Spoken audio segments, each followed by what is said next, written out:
Ось наче все просто.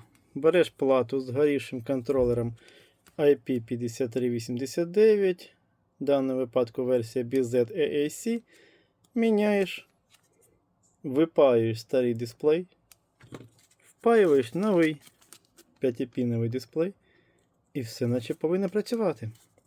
Але давайте перевіримо, так чи ні. І так, вітаю, друзі. Значить, дивіться, ситуація наступна. Контролер замінений. Контролер новий. Вмикаємо лабораторку. Як бачите, плата BMS з елементами живлення поруч. Те ж саме відбувається на платі BMS, тобто це не важливо. Раз. А індикації немає. Індикацій немає не тому, що я не активував контролер. Давайте я його активую. Для скептиків, так сказати.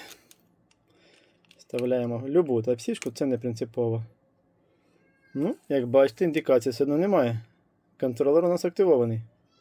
Можна сюди вставити. Те ж саме. Хтось скаже, ну так ти ж сам сказав, міняй дисплей. Ну все вірно. Дисплей треба міняти. Давайте замінимо. Але все одно все не буде так просто. Тримаю, так сказати, інтригу. Все зараз детально поясню. Міняємо дисплейчик, випаємо зараз старенький. І будемо впаювати новенький.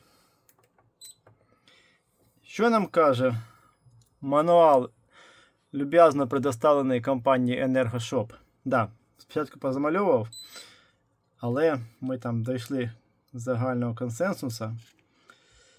І я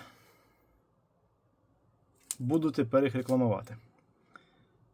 Безвозмездно, тобі ж дадом. Ну, майже. Маю знижку. Тепер більшу, ніж була. Співпраця є співпраця, тому давайте. Паяю наглядно. Так, забувся мануал відкрити. Значить, що нам треба? Нам треба контролер припаяти сюди. У нас права ніжка одна вільна, ліва дві вільних. Якщо вдруг голова влізла вкотре в кадр, вибачайте, але я знову ж таки в чому? Вірно, в бінокулярах. Даби пайка була якісна і вам було видно. Без мікроскопу паяю. Чи, мабуть, проще було вставити запис мікроскопу, ну вже не принципово. Перевіряємо кожну ніжку, проходимось ще раз. Поздувався. Гарно охолодив. Все. Бінокуляри нам не треба.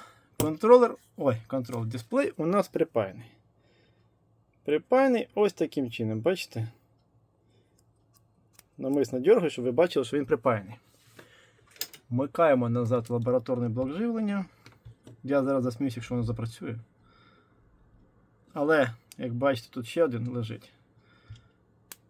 Биньк. І що? І нічого. Давайте активуємо Powerbank. Активували. Нічого. Для скептиків і хейтерів ви можете писати, звісно, коментарі. Бачите? Вихід є. Значить що? Значить контролер у нас активований. Тут що з індикацією? Тестер помирає, чи тут USB-шка гуляща? Мабуть, тестер помирає. А може USB брудна. Почищу. Немає. Нічого не відбувається. Давайте навіть тут є на базі підсвіточка. Ми спробуємо навіть так зробити зараз. Щоб побачити, чи повноцінний функціонал контролера у нас відбувається, чи не повноцінний. Вмикаємо підсвітку. Бачите? Ну, все окей. Тобто, фактично, контролер у нас працює. Значить, ситуація такова. Буде, зразу кажу, заздалегідь наперед, кажу, буде друге відео, де я буду пробувати замінювати цей же контролер тільки з не BZ, а IC. Чи I2C. Зараз я вам скажу точно. I2C. Тобто з програмним умовним забезпеченням всередині. Хто займається ремонтом, знає, що контролери IP5389, ще там інша лінійка є, але в даному випадку ми про них розмовляємо. Вони в собі мають прошивочку. Тобто з заводу цей повербанк був запрограмований, а саме контролер. Відповідно, що? Відповідно, ми наразі не отримаємо на оригінальний дисплей без програмного забезпечення нічого. І в даному випадку стандартна інструкція, повторюю, сайту EnergoShop, на жаль, не допомогла. І як бачите, у нас не запрацював дисплей. Чекаю від компанії EnergoShop другу мікросхемку з обіцяною знижкою. І будемо пробувати паяти. Будемо паяти все це, буду знімати від А до Я. Так сказати, знімаємо цю мікросхему, паяємо нову. Да, до речі, ось, якщо що, стара.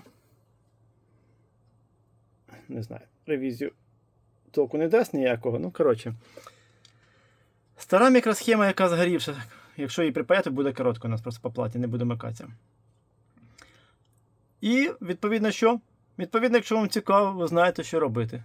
Вподобайка, підписка, якщо не підписаний, коментарі. Слава Україні! І до зустрічі! І ще колокольчик. Такий тінь-дінь-дінь, сповіщення.